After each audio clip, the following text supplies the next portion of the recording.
Hello everyone, my name is Minnie and welcome to Minnie's Maths Mansion।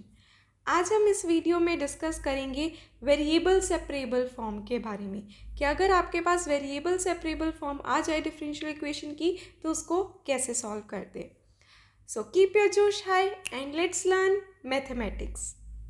Variable separable form start करने से पहले मैं आपको suggest करूंगी कि आप पहले देख लें कि ऑर्डर और डिग्री क्या होता है, उसकी पूरी एक वीडियो बना रखी है, एंड सॉल्यूशन क्या होते हैं, जनरल और पर्टिकुलर सॉल्यूशन क्या होते हैं, इसकी भी वीडियो बना रखी है। ये दोनों वीडियो के लिंक मैं डिस्क्रिप्शन बॉक्स में डाल दूंगी। प्लीज़ पहले उन वीडियोज़ को जाके देखें, फिर इस वीडियो को देखें, आपको अच्छे से क्लियर हो जाएगा। फिर तो सबसे पहले स्टार्ट करते हैं general differential equation of first order first degree.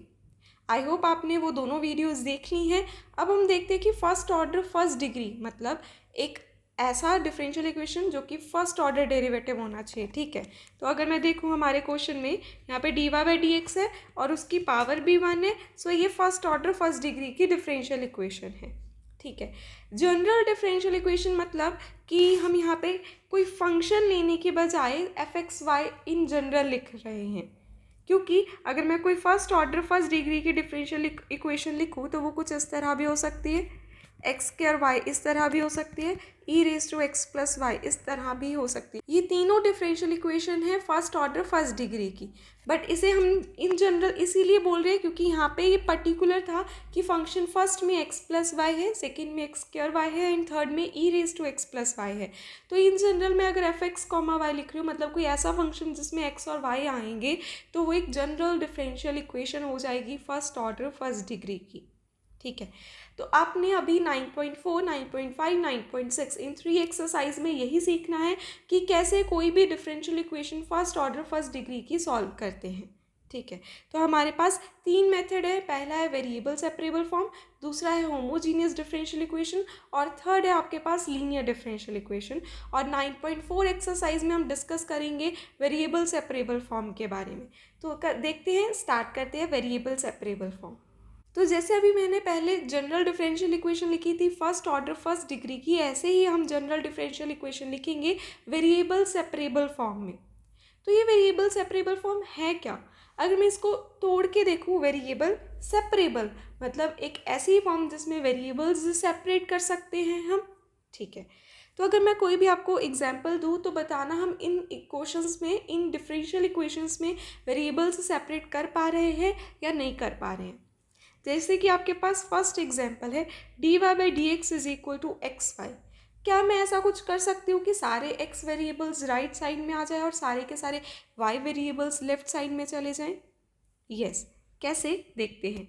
क्या मैं इस dx को उधर और इस y को इधर ले आऊँ तो ये कुछ बन जाएगा dy over Y is equal to X D x.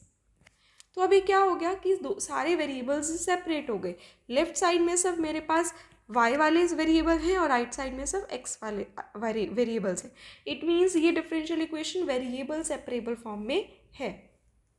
ठीक है, तो अगर मैं नेक्स्ट पर जाऊं तो नेक्स्ट है मेरे पास dy by D x is equal to x plus one. क्या अब इस डिफरेंशियल इक्वेशन में कुछ ऐसा कर सकती हूँ कि y वेरिएबल सब लेफ्ट साइड में चले जाए और x वाले सब राइट साइड में चले जाए? मुश्किल है, नहीं हो पा रहा है। तो इट मीन्स ये वेरिएबल सेपरेबल फॉर्म में नहीं है। अगर थर्ड की बात करें dy by D x is equal to e raise to x plus y, क्या अब इसको आप वेरिएबल सेपरेबल फॉर्म में कर सकते हो? तो बताना कमेंट करके कि ये वेरिएबल सेपरेबल फॉर्म में है या नहीं है।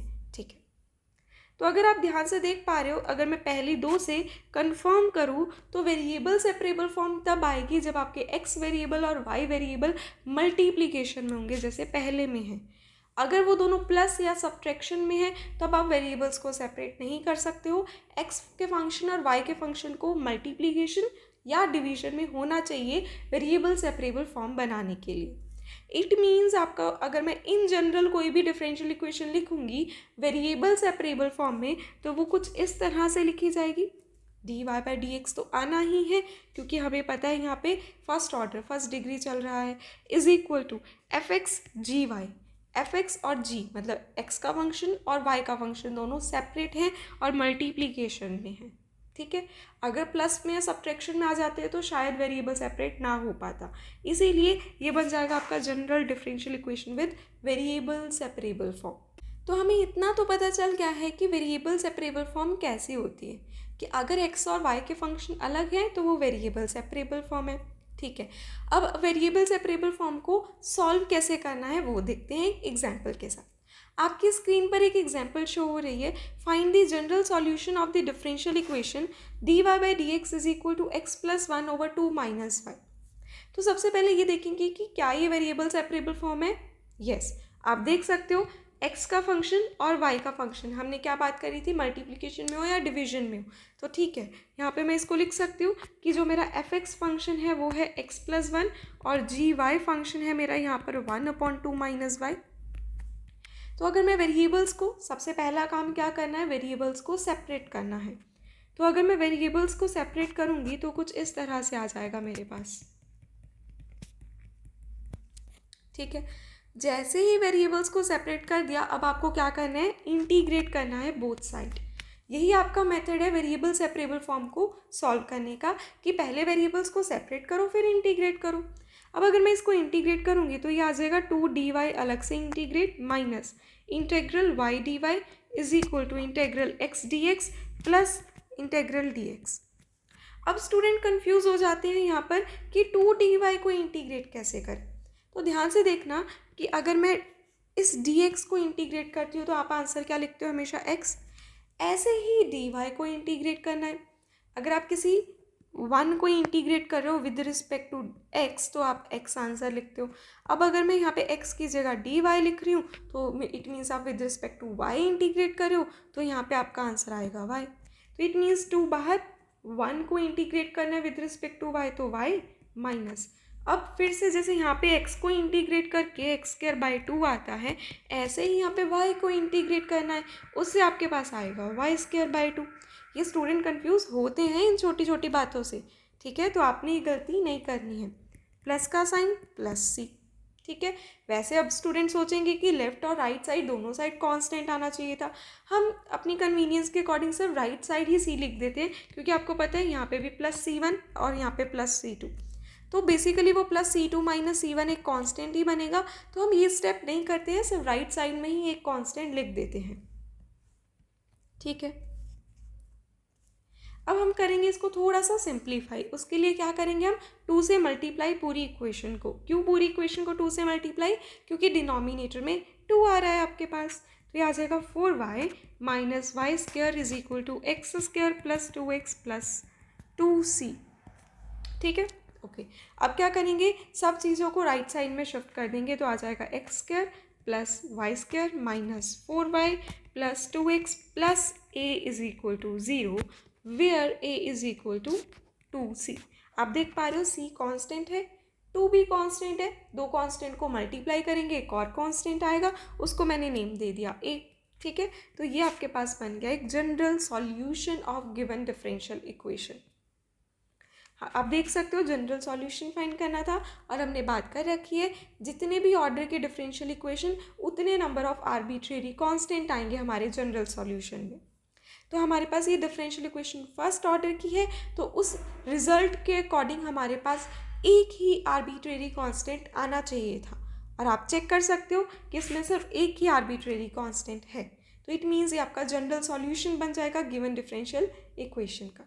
आई होप आपको ये क्वेश्चन बहुत अच्छे से क्लियर हो गया है। अब हम चलते हैं नेक्स्ट क्वेश्चन की तरफ। अब इस क्वेश्चन में आपको जनरल सॉल्यूशन नहीं, पर्टिकुलर सॉल्यूशन फाइंड करना है।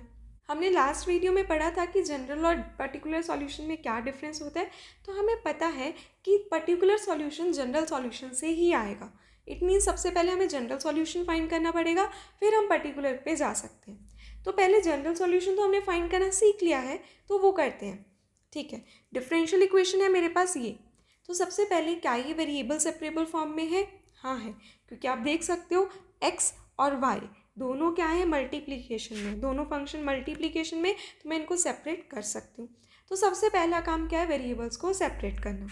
आपके पास गिवन डिफरेंशियल इक्वेशन थी dy by D x is equal to -4xy²। ठीक, वेरिएबल्स को सेपरेट करना, y² इधर आ जाएगा और -4x इधर रहेगा। वेरिएबल्स हो गए सेपरेट। अब हम क्या करेंगे, इंटीग्रेट। अब जैसे ही इंटीग्रेट करने जा रहे हैं 1/y² मतलब y⁻² को आपने क्या करना है, इंटीग्रेट।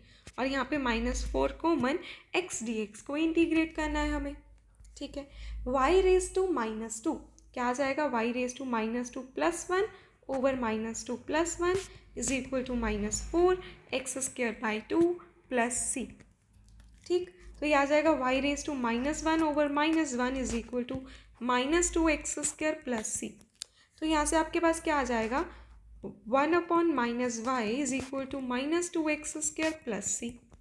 ठीक है, पहले हम नेगेटिव साइन को शिफ्ट करते हैं। आपके पास 1/y की वैल्यू आ जाएगी 2x² - c और y की वैल्यू बन जाएगी 1/2x² - c। ये आपके पास बन गया जनरल सॉल्यूशन। जितना आप सिंप्लीफाई कर सकते हो आपके लिए उतना ही ज़्यादा बेटर रहेगा। तो y is equal to 1/2x² - c general solution बन गया। बट मुझे फाइंड करना है पर्टिकुलर सॉल्यूशन, और हमने ऑलरेडी डेफिनेशन पढ़ रखी है कि अगर मैं किसी भी जनरल सॉल्यूशन में c की वैल्यू कुछ पुट कर देती हूँ तो वो मेरे पास पर्टिकुलर सॉल्यूशन बन जाएगा। तो क्या मैं c की कुछ भी वैल्यू पुट कर सकती हूँ?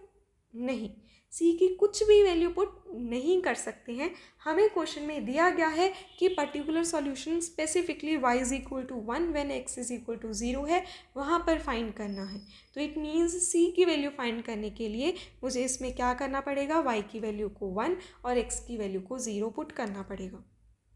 ठीक है, तो देखते हैं।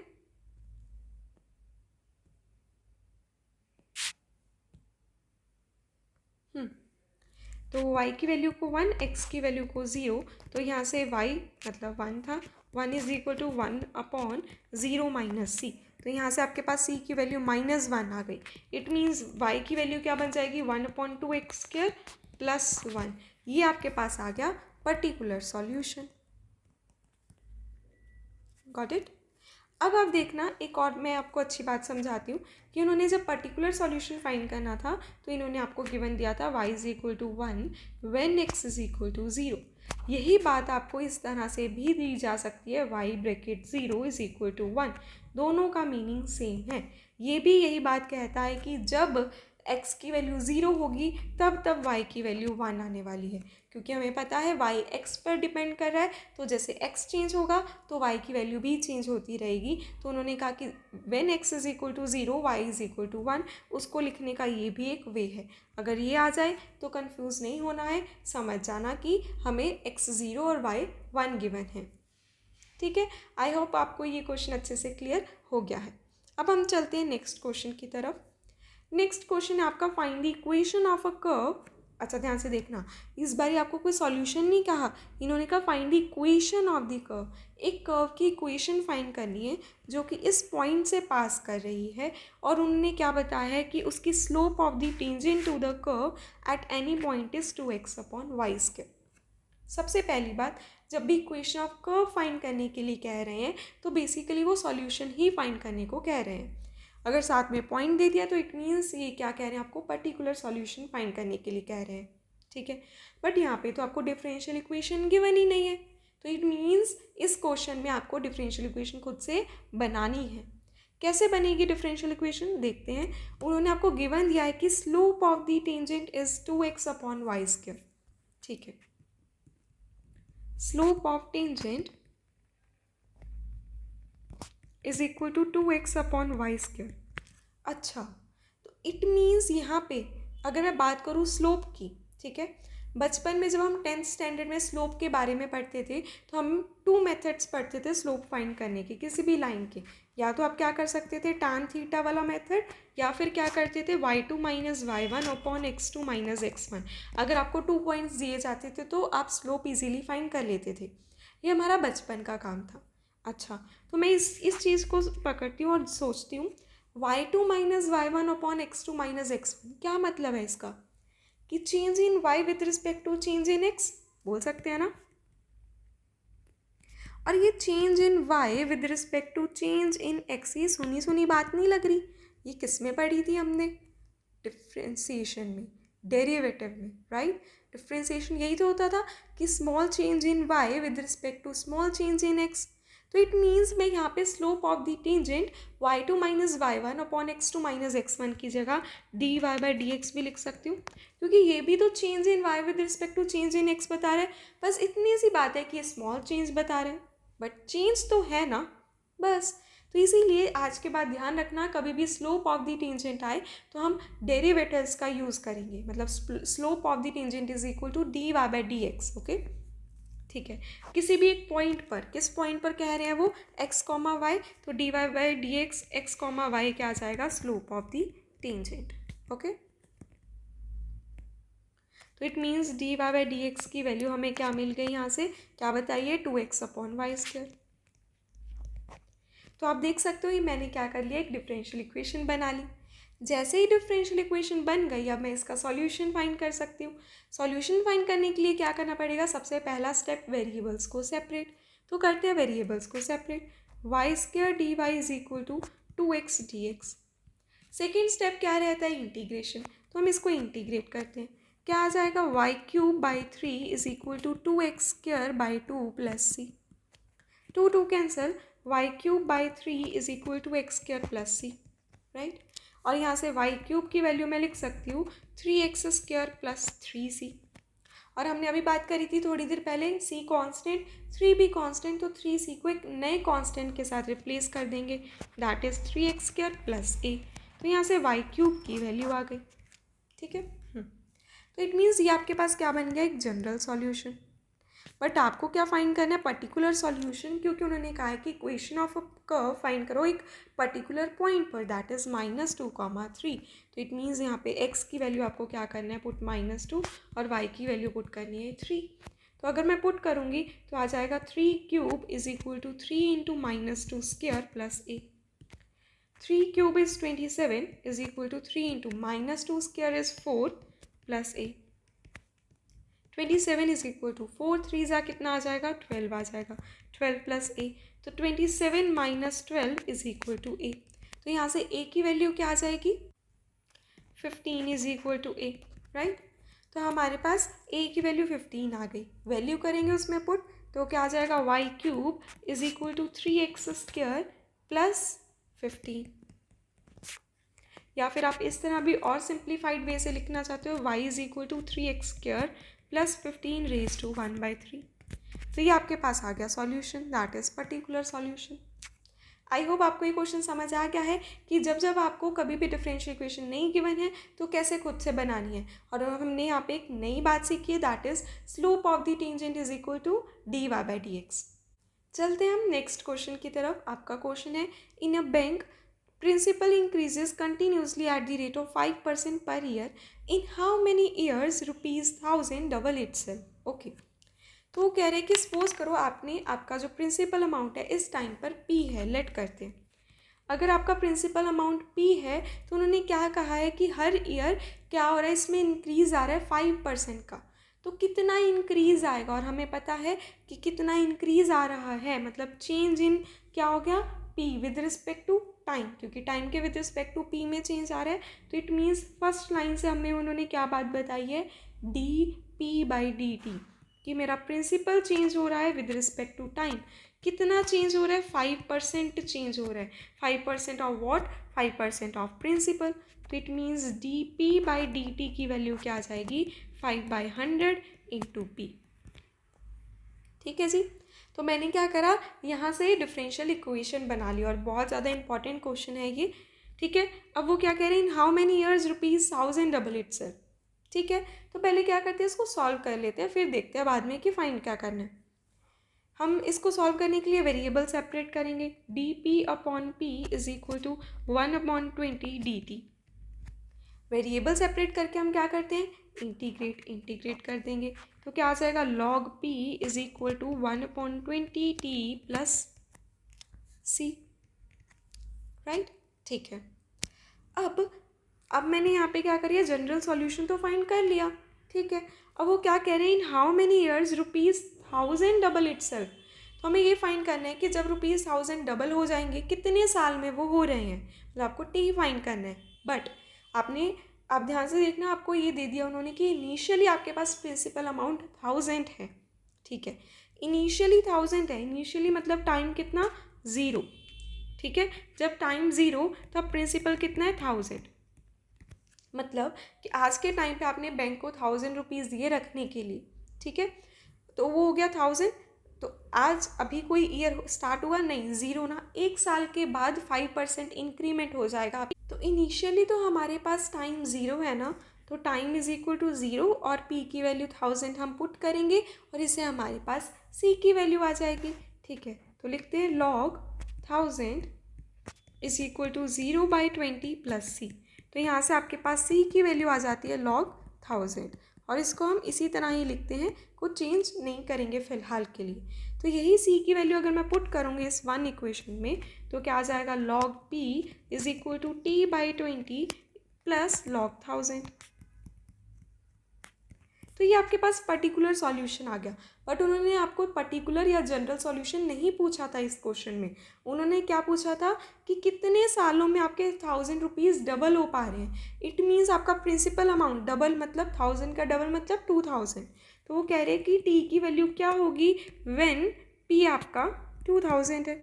इट मीन्स आपने पर्टिकुलर सॉल्यूशन में पी की वैल्यू 2000 पुट करनी है, तो पी की वैल्यू पुट करते हैं और टी की वैल्यू फाइंड करते हैं। तो आ जाएगा लॉग पी की जगह आ जाना है 2000 is equal to t/20 plus log 1000।